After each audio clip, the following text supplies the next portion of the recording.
You are watching Poonch Live.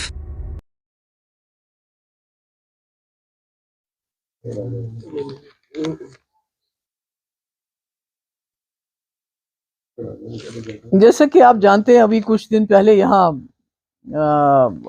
Bafliaz area में एक बहुत ही बुरा हादसा हुआ, जिसमें हमारे मुल्क के कई जवान जो है जाँ बहक हो गए।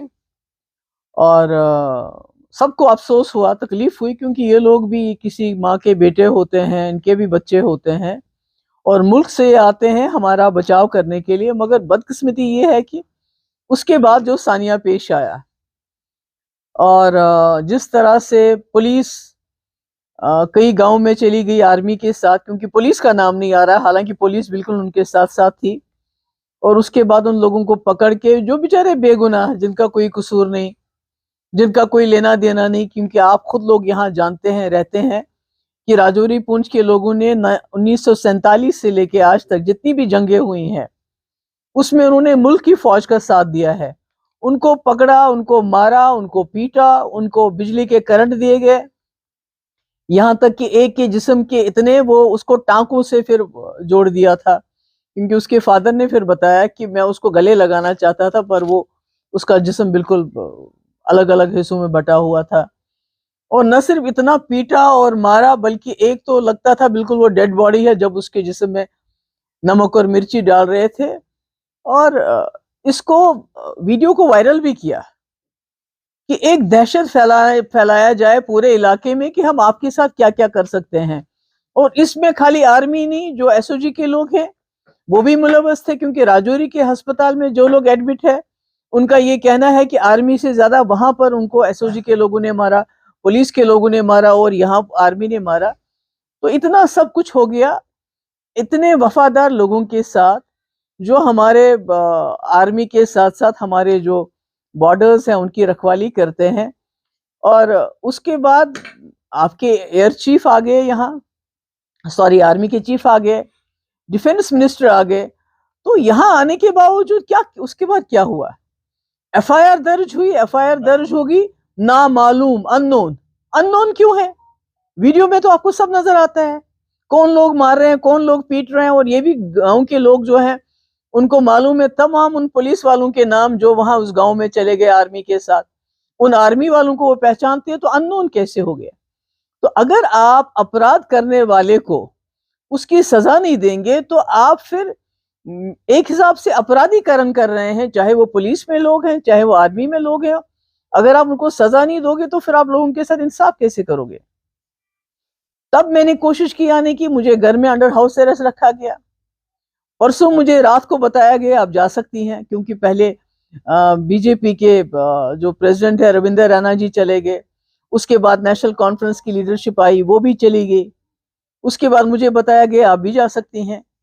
और जब हम बफलियाज पहुंचे तो बोला अब आप नहीं जा सकती हैं।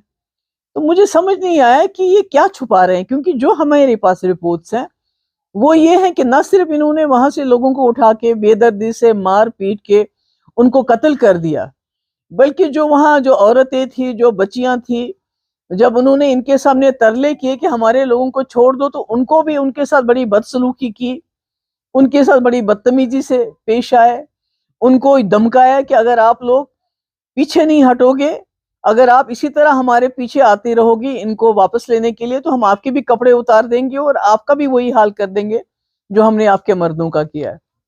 तो ऐसा लगता है वहां हमें न जाने देना, इस तरह रोक देना जैसे कोई मिलिटेंट को पकड़ने वाले होते हैं। इतनी फौज इन्होंने लाई, कंडे वाली तारें लाई, लेडीज फौज लाई रोकने के लिए। तो हम तो कोई बाहर से आए, हम तो कोई चीन से नहीं आए हुए हैं, हम तो कोई पाकिस्तान से आए हुए लोग नहीं है, हम तो अपने लोगों के बीच में और अपने लोगों के पास जाना चाहते हैं। तो हमें रोका क्यों गया? तो हमें जो इन्फॉर्मेशन वहां मिल रही है कि इन्होंने वहां इतनी ज्यादती की है, उस ज्यादती को छुपाने के लिए ये नहीं चाहते हैं कि महबूबा मुफ्ती वहां चली जाए और वो जो औरतें हमारी बच्चियां हैं वो अपने दिल का हाल हमें सुनाए, हमें बताएं। उसके बाद हम वापस आए, मैंने दिया प्रोग्राम आज जाने का, मैंने राजौरी अस्पताल जाना था क्योंकि वहां भी कई लोग जख्मी हैं, उनको देखने के लिए। उसके बाद मुझे जाना था शादरा शरीफ, शादरा शरीफ से मैं बंगाई जाना चाहती थी, जिस गांव के लोग इन्होंने पिकअप किए। तो मुझे बताया गया कि रास्ते में कॉर्डन सर्च ऑपरेशन चल रहा है राजौरी के, और जो वहां से थन्ना मंडी रास्ता जाता है वहां भी कॉर्डन सर्च ऑपरेशन। अब मुझे समझ नहीं आता है ये क्या छुपाना चाहते हैं। दूसरा, मैं सुरनकोट के अस्पताल में गई, वहां कोई 8 लोग हैं, सरकार की तरफ से उनको कोई मदद नहीं हुई अभी तक। 4 लोग उसमें जो आपका सुरनकोट में आर्मी का अस्पताल है उन्होंने रखे हुए, मुझे समझ नहीं आता। मैंने कोशिश की मैं वहां जाऊं, मुझे वहां जाने की इजाजत नहीं दी गई, क्योंकि उनके घर वाले बहुत परेशान है, घर वालों को आने नहीं देते। हमें मालूम नहीं वो जिंदा है मुर्दा है क्या है। उनको सीधे अस्पताल में क्यों नहीं भेजते, गवर्नमेंट हॉस्पिटल में क्यों नहीं भेजते, आर्मी उनको अपने अस्पताल में क्यों रखा हुआ है। तो इससे कई शक और शुबात दिमाग में आते हैं। मैंने पहले भी बोला है, डिफेंस मिनिस्टर साहब आए, आर्मी चीफ आए, और उसके बाद जो एफआईआर लगी वो भी सीधे नहीं लगी, वो भी मुल्जिमों के नाम नहीं लगी, अननोन के नाम लगी। और शायद इसकी सबसे बड़ी वजह यही है कि जो आज भी वहां 14 RR बुरी खुली तरह से घूम रही है, लोगों को धमका रही है, पुलिस के लोग धमका रहे हैं। कल मैं गई, वो औरतें मेरे साथ मिलना आना चाहती थी, उनको मेरे पास नहीं आने दिया, मुझे वहां नहीं जाने दिया। तो फिर आर्मी चीफ के आने का या डिफेंस मिनिस्टर के आने का क्या फायदा हुआ, अगर लोगों को आज भी खौफजदा किया जाता है। कोई टेरिटोरियल आर्मी का कोई जग्गी या जगह है, मुझे नहीं मालूम है, उसने वहां बहुत दहशत फैला के रखी है।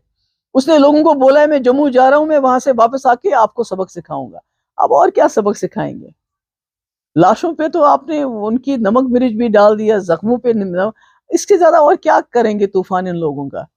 तो मैंने पहले भी गवर्नर साहब से, लेफ्टिनेंट गवर्नर साहब से गुजारिश की थी, आज मैं फिर दोहराना चाहती हूँ कि हमें पता नहीं, हमने इंक्वायरी रिपोर्ट देखी, जो राजौरी के 3 नौजवान थे जिनकी रिपोर्ट आई थी कि उनका कत्ल किया गया, और जो आर्मी का जो ऑफिसर उसमें इन्वॉल्व था उसने खुद कबूल किया कि हाँ जी हमने गलत किया, हमने फेक एनकाउंटर में मार दिया। उसके बाद भी उसको छोड़ दिया। तो अब इसकी क्या इंक्वायरी करेंगे। आपने पहले भी कई यहाँ आर्मी के हमारे जो यहाँ तो मिलिटेंसी होती नहीं थी, कई लोग जो है वो जाँ भाग हुए। उसके बाद वो बेचारा उस लड़के को पकड़ा, शायद मुख्तार था, जिसने खुदकुशी कर ली। इतना उसको मारा, इतना उसको पीटा। इससे पहले वहां फौज के कैंप के बाहर 2 लोगों को गोली मार दी। तो मुझे लगता है ये जो हो रहा है, खासकर इस एरिया में जो हो रहा है, दूर दराज का इलाका है, गरीब लोग हैं, इनकी कोई सुनवाई नहीं होती। और जब मेरे जैसे कोई इंसान जाके उनके जख्मों पे मरहम जाना चाहता है, मुझे जाने नहीं देते। तो आखिर करना क्या चाहते हैं ये लोग। मेरी फिर से एक बार लेफ्टिनेंट गवर्नर साहब से गुजारिश है कि वो डिफेंस मिनिस्टर को बताएं, जिन लोगों की हलाकतें हुई हैं उनको 50-50 लाख का मुआवजा, उनको नौकरी, और उनको रोड साइड पे प्लॉट दिए जाने चाहिए। और जो लोग जख्मी हैं, क्योंकि मैंने देखा, मैंने उनसे बात भी की, उन बेचारों की इतनी पिटाई हुई है बिला किसी वजह। अब तो यहाँ ह्यूमन राइट्स कमीशन को भी काम नहीं करने देते, कम से कम वो बताता क्या क्या हुआ है उनके साथ। वो अकेले घर के कमाने वाले हैं, उनके घर में छोटे बच्चे हैं, बीवी है। तो कम से कम ये जो जख्मी है इनको 5-5 लाख रुपया दिया जाना चाहिए, चाहे वो राजौरी के अस्पताल में है, चाहे वो सुरनकोट के अस्पताल में है, चाहे वो आर्मी के अस्पताल में है। मुझे नहीं मालूम वो जिंदा है मुर्दा है, क्योंकि उनके घर वालों ने बोला हमें भी मिलने नहीं दिया जाता, ये मैंने सुना है। और इसी तरह उधमपुर में मुझे नहीं पता है वो बंदा अभी जिंदा है या मर गया है, उसकी हालत भी बहुत खराब है। तो आप लोगों से यही बात करने आई थी मैं कि आप मीडिया से ताल्लुक रखते हैं, और हमें पता है मीडिया भी किन हालात में इस वक्त काम कर रहा है, किस तरह मीडिया के ऊपर UAPA लगाया जाता है, PSA के अंदर बंद किया जाता है कि अगर वो सच्चाई दिखाने की कोशिश करते हैं। मगर फिर भी मैं आप लोगों की बहुत शुक्रगुजार हूँ। कल आप लोग हमारे साथ 7.5-8 किलोमीटर चले और आपने पूरा जो है कवरेज दिया उसको, और जो हम कहना चाहते थे, बताना चाहते थे, लोगों के साथ अपनी हमदर्दी का इजहार करना चाहते थे, वो उसमें आपने हमें लोगों तक पहुंचने का मौका दिया। और मैं उम्मीद करती हूँ ये जो पहाड़ों में, जंगलों में हमारे गरीब मासूम आवाम रहते हैं, ये जो जुल्म उनके साथ हुआ, अगली बार ये जुल्म रिपीट नहीं होगा। और जो दहशत फैलाई गई है, क्योंकि जो राजौरी में जो वहाँ एडमिट है, उन्होंने कहा है कि हमारे साथ आर्मी से ज्यादा SOG वालों ने उन्होंने हमें पीटा, यहाँ आर्मी वालों ने पीटा। और मेरी ये भी गुजारिश होगी लेफ्टिनेंट गवर्नर साहब से कि जो एक पिकेट है 48 RR का वहां टोपी पीर में, उसको हटाया जाए, क्योंकि उन्होंने वहां बहुत दहशत फैला के रखी हुई है। उसमें लोकल टेरिटोरियल आर्मी के लोग भी हैं, वो भी तंग कर रहे हैं लोगों को कि अगर आपने जम्मू कश्मीर के लोगों को यहाँ जीने देना है।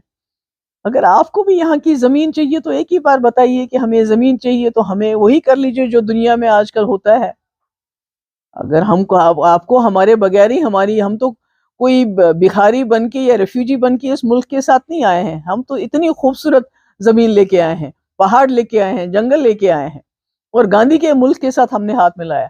आज अगर गोडसे के मुल्क को जम्मू कश्मीर के लोग नहीं चाहिए, इन पहाड़ों के लोग नहीं चाहिए, अगर हम नहीं चाहिए तो जमीन ही चाहिए, तो एक ही बार फैसला कर लीजिए। ये तिल तिल तिल करके क्यों मारना चाहते हैं आप हम लोगों को? ये दहशत क्यों फैलाना चाहते हैं? क्योंकि वो वीडियो कभी बाहर नहीं आता जब तक आर्मी नहीं चाहती, जब तक एसओजी के लोग नहीं चाहते कि यहाँ दहशत फैले। तो इसलिए आप सबकी मैं बहुत शुक्रगुजार हूँ। आपने कल भी हमारी बात को लोगों तक पहुंचाया और आज भी आए हैं। बहुत बहुत शुक्रिया आपका।